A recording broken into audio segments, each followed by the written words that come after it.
so God se ryke seën net soos die reën val buite op ons ook vandag. Dat sy Heilige Gees ook soos die reën op ons sal neergestort word. Ons gaan om ons verrigtinge te begin, heerlik saam sing en die Here loof en prys. En julle lyk nie vir my baie bly om dit te lees. Ja, dit lyk 'n bietjie beter. Ons sien 'n paar glimlagte nou. Kom ons eerste lied is die 317. Dan sing ons daarvan die eerste en die laaste van die aanlyn.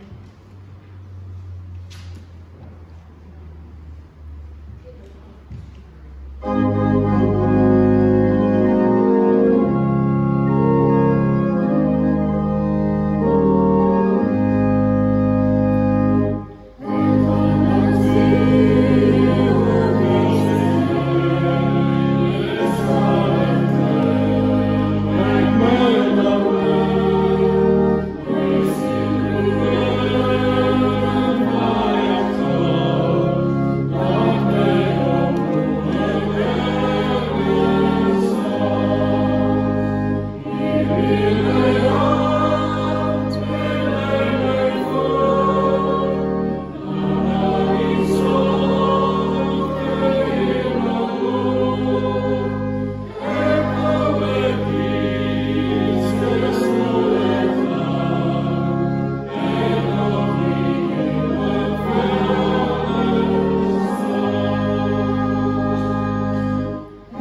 en 162.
sien 'n paar gesigte wat ek nie ken nie. Mag u welkom voel dat die Gees van die Here jou hart op ons aanraak vanoggend op 'n spesiale wyse. Ons gaan dit met saam. Dierbare Koning Jesus, die pad wat ons met u saamloop, begin vandag nie. En dit baie lank gelede dat ons aan die kruis van Golgotha ons naam gesien het en vir ons gesterf het. En daarom is ons hier om vandag daar die uitnodiging te aanvaar en die pad saam met u te loop vir die res van ons lewens. Seën ons in Jesus naam. Amen. Ek lees vir u graag 1 Korintiërs 10 vers 1 en 2. Want ek wil nie hê, broeders, dat julle nie sou weet nie, dat ons vaders almal onder die wolk was en almal deur die see heen gegaan het en almal in Moses gedoop is in die wolk en die see. Ek het nooit so daaraan gedink toe ek hierdie teks ontdek het nie, dat toe Israel oorstap van die dinge wat agter lê, maar die opening deur die see na die dinge wat voor hulle lê, het hulle hartsbesluit gemaak. En daardie hartsbesluit deur die opgang van die water van die see is bereken as 'n doopdiens. In 'n tyd toe die volk van die Here nie geweet het van 'n doopdiens nie, of die besluitnis die verbondsteken was om in 'n vreeslike opeenvolging, soos hulle gedink het, kinders van Abraham te wees en die uitverkore volk te wees en natuurlik kinders van God te wees. Een van my gunsteling quotasies in die boekie Koning van die Eeue sê, die hemel is 'n eindelose nadering tot God deur Jesus Christus. En word Christus in die hart ontvang, begin die ewige lewe hier en nou. Ek het as jong seun gedink dat die ewige lewe begin by die wederkoms. Wanneer alles afgehandel is en wanneer ons op daai vlak gekom het waar ons nie meer kan verander en terugval nie. Maar dit sê vir my nee, daardie oomblik wat jy jou hart vir Jesus gegee het, en daai raakpunt wat die Heilige Gees vir jou gesê het, jy het God nodig, en jy glo hom, gebeur daar iets in jou hart. En dit transformeer jou, dit plaas jou in 'n posisie waar jy verander kan word. Geliefdes, ek wil vir julle sê, die begin van 'n nuwe lewe, twee rigtings, dit wat agter jou lê en dit wat voor jou lê. Dit is waar u staan. Ek wil vir julle sê dat wat vandag daar in die watergraf gaan gebeur, is van baie weinig waarde, behalwe dat dit 'n teken is aan die wêreld dat die kandidaate wat deur hierdie proses gaan 'n besluit geneem het om wat agter is agter te los en wat voor hulle is aan te gryp met geloof en met krag. Die einde van 'n ou lewenswyse, met ander woorde die dinge wat hy vlak op jou naam geplaas het. Ek hou van die gedagte in die boek Openbaring wat sê ek gaan vir julle 'n nuwe naam gee, 'n naam wat niemand ken nie. En ek het nog gewonder, gisteraand het ek gelees 'n bietjie en dink oor hierdie saak. Wanneer word daardie naam vir ons gegee? Is dit met die wederkoms alleen? Of is dit daardie oomblik, daardie raakpunt waar ons die besluit geneem het om God te volg? En wedergeboorte, soos die Bybel sê in Johannes 3, in jou hart plaas vind het, dan is dit die oomblik wanneer jy miskien jou, kan ek dit sê, jou nuwe naam geskrywe kry in die boek van die lewe en van die Lam. Geliefdes, om oor te stap van die ou lewe na die nuwe lewe is nie 'n uitfasering van die ou dinge nie. Dit is nie om iets aan te plak wat kort kom in jou huis wat jy nog moet aanbou nie. Die Bybel sê vir ons in die boek Korintiërs, dit is 'n nuwe skepping, iets wat God van totaal af nuut maak. Hy sê, kom na my toe, dan gee vir my jou hart, en as die hart die fontein van jou lewe nuut gemaak is, dan sal alles wat daaruit voortvloei verder aangeraak word. Ek het so dikwels met mense gepraat wat die besluit om te doop of om die Here te volg liewer oorweeg het. Dan sê hulle die bekende woorde wat almal uiter, ek gaan my lewe regmaak, en wanneer my lewe reg is, gaan ek kom en ek gaan my laat doop en ek gaan die Here volg. Dan sê ek vir hulle, dit is nie hoe dit werk nie. Jy kan jou lewe nie verander nie. Die Bybel sê, kom soos jy is, en ek sal jou verander, maar die Bybel sê nie, bly soos jy is nie. Ek het vorige geleentheid ook nie gespreek het gesê dat by die groot bruilofsmaal wat in Matteus 22 opgeteken is, het die gasheer die mense buite gaan roep, want die mense wat uitgenooi was die uitnodiging nie waardig nie, hulle het dit geweier. En toe het hulle gekom soos hulle was in die strate. Die werktuigkundige met sy klere aan, die verpleegster met haar klere aan, die man wat in die tuin werk, soos in die tuin gewerk het, maar toe hulle daar by die deur kom, sê die gasheer vir hulle, hierdie is 'n bruilofsmaal, julle kan nie so inkom nie. En hy het vir elkeen van hulle 'n kleed voorsien wat hulle gewone menswees toegemaak het. En hy sê, jy is 'n deel van my gas omdat jy my kleed aan het wat jou sonde toemaak. Geliefdes, nie een van u sal verlos word oor die werke wat u gedoen het, of die regverdigheid wat u verdien het deur die werke van die wet nie. U sal ingaan alleenlik op die meriete van Jesus Christus, wanneer hy daardie kleed oor jou trek. Nou, Jesus trek nie sy kleed oor sonde nie. Jy moet jou sonde los. Dit is wat die doop voorstel. Wanneer jy onder daardie water ingaan, dan gaan die ou mens van sonde sterwe, en die nuwe mens word gebore, 'n nuwe skepping, soos 'n babatjie wat nuut is, wat van vooraf geleer moet word. Toe Israel in Egipte in daardie deur ingegaan het van hulle huisies met die bloed bespeel van die lam, het die engel van die verbond by hulle verbygegaan. Dis wat Paasouer beteken. Hy het hulle sonde wat nog steeds op hulle was verskoon, want hulle het hulle vergifnis gedoen daar op Jesus se meriete in geloof te aanvaar en gaan skuil in daardie huisie. Dis verlossing.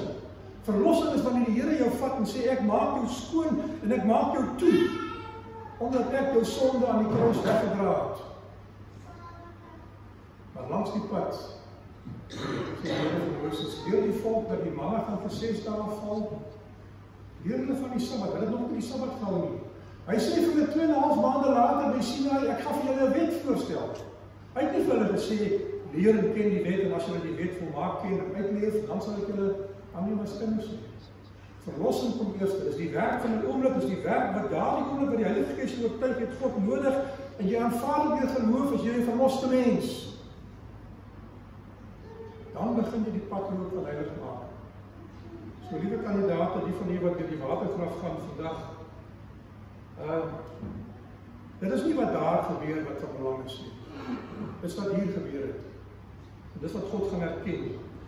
Baie mense gaan in die hemel wees wat nooit gedoop is nie.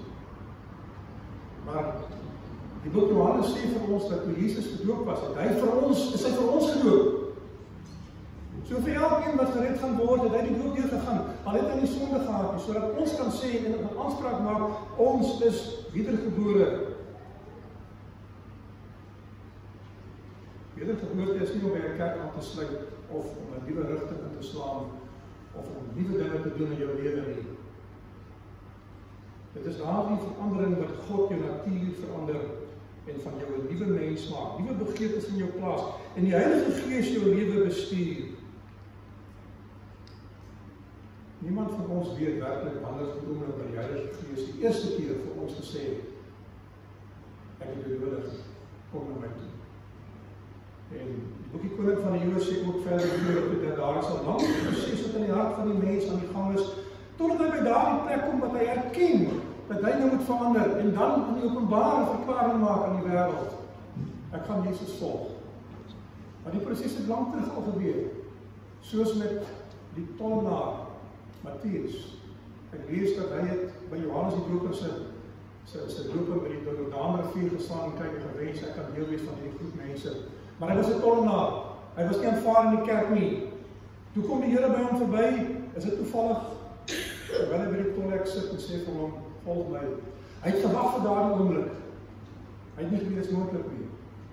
Saggies was in 'n boomklip om die Here te sê. Die Here sê, ek het jou gebed gehoor daar by die Jordaan. Hy was ook daar gewees. Lees dit. Die besluit gemaak alreeds, maar hy kon dit nie tot uitvoer bring totdat hy by daardie plek gekom het wat hy in openbaar gesê het, ek gaan Jesus volg. Die geliefdes, die van u wat deur die watergraf gaan, sê vandag aan die wêreld, ek het my huisie verkoop, die klomp daardie bordjie. Hy sê voor, ek is nie meer beskikbaar vir die wêreld nie. Dit is my gebed dat u hierdie pad wat u alreeds rukkie terug begin loop het, sal volhard tot aan die einde toe. Ek wil vir ten slotte voorhou Filippense 1:6, een van my baie geliefde tekste. Maar dis die teks wat by meeste in my kop deesdae voorkom, omdat ek hierop vertrou dat hy met 'n goeie werk in julle begin het, dit sal voleindig tot op die dag van Jesus Christus. Ek het so 'n rukkie terug vir u gesê, hier van die kansel af, dat ek op die college gewerk het, die studente vir my gesê, André, die program wat jy vir ons hou is te veel, dit is te straf, dit is moeilik om dit te doen. Ons gaan nie die eksamen slaag, dan het ek vir hulle gesê, bly net by die teks wat ek vir julle gee. Kom by die klas toe elke dag, leer wat ek vir julle gee.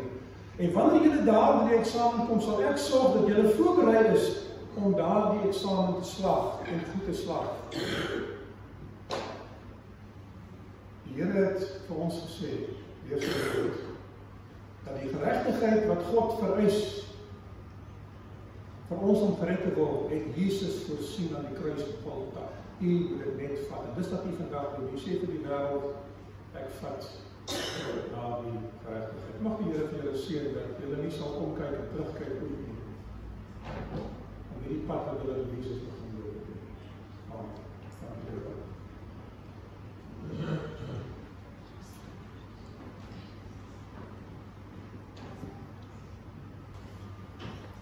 Goed.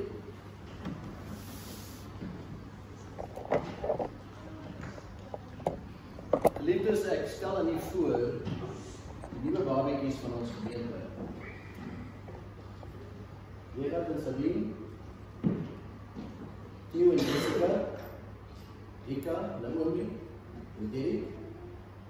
Derek is al nou handjies so by ons, reeds op ons boeke.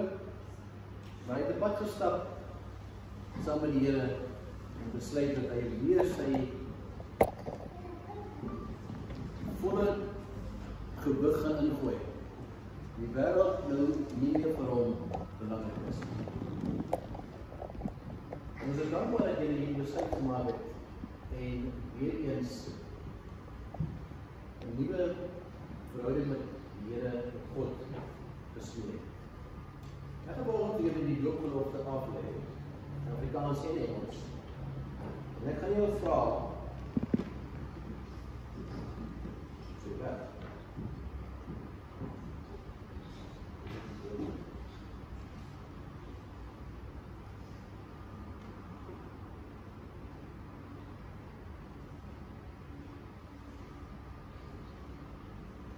En jou vra om publiek, dis wat ons vandag doen.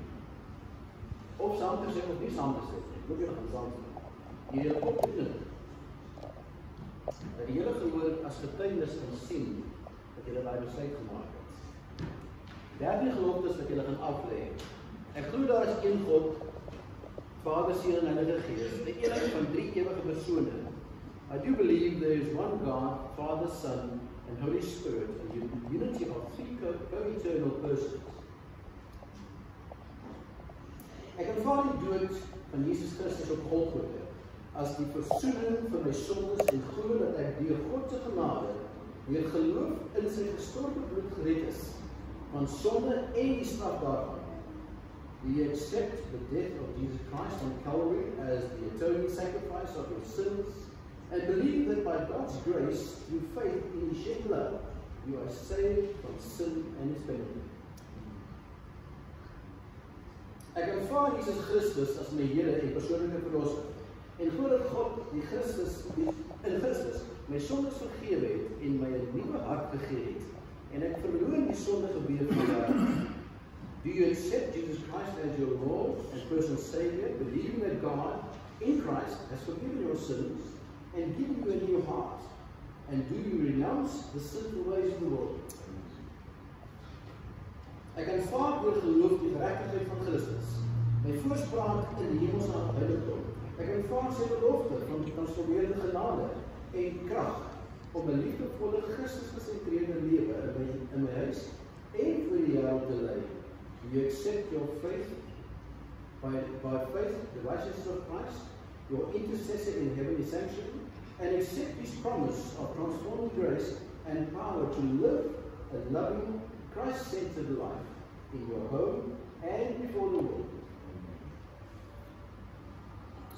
Kan almal my hoor? Ek glo dat die Bybel God se geïnspireerde woord is, die enigste reël van geloof en praktyk van die Christen.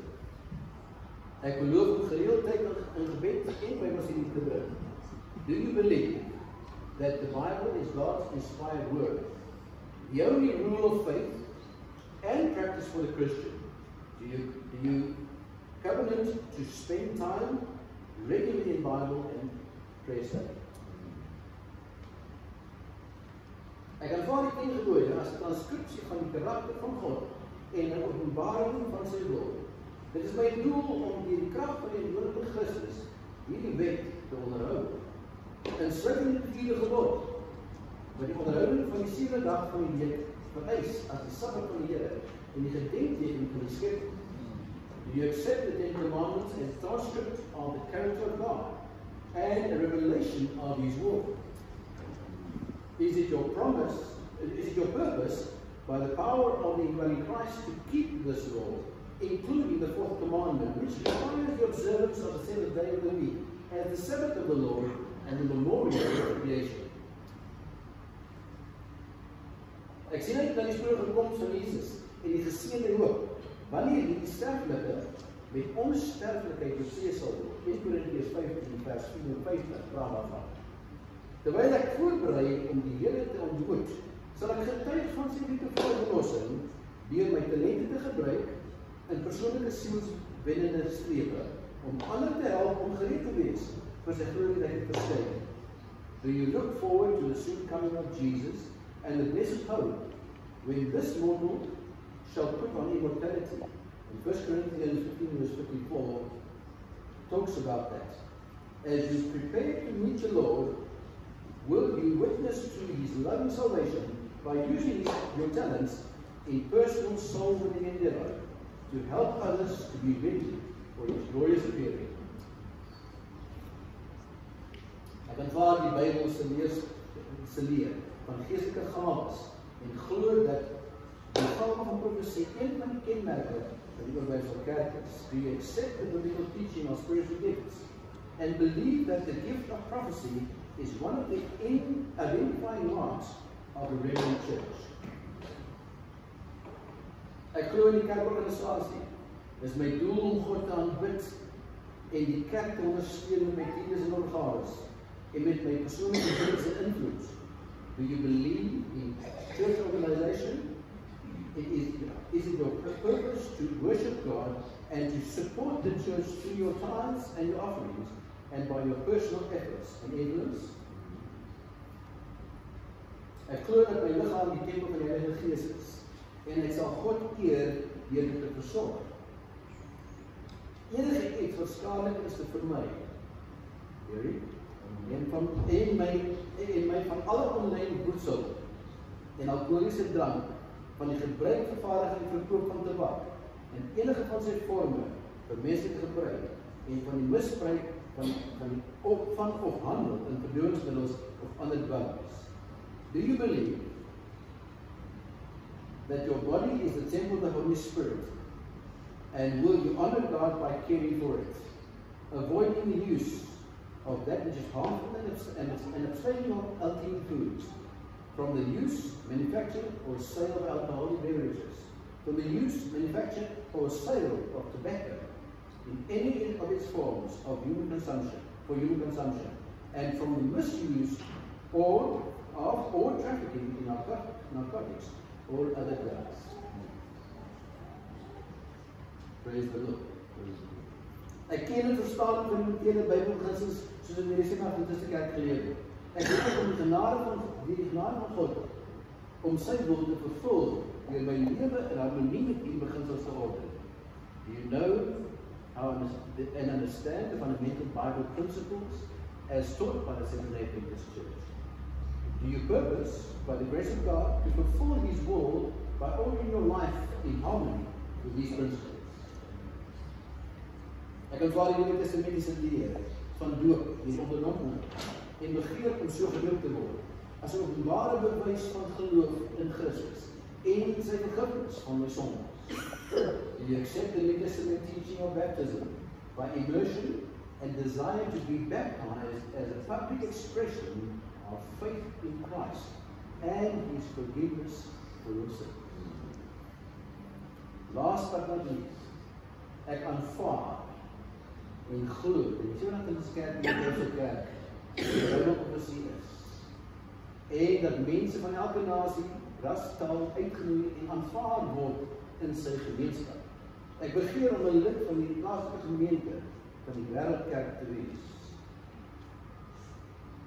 Do you accept and believe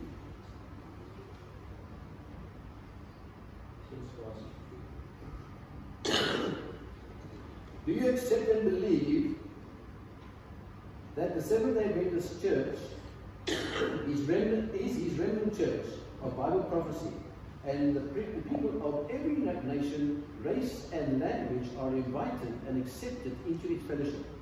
Do you desire to be a member of this local congregation of the World Church? Geliefdes, julle het 'n getuienis voor julle. Ek hoop julle het geluister en weer julle eet afgelê voor God.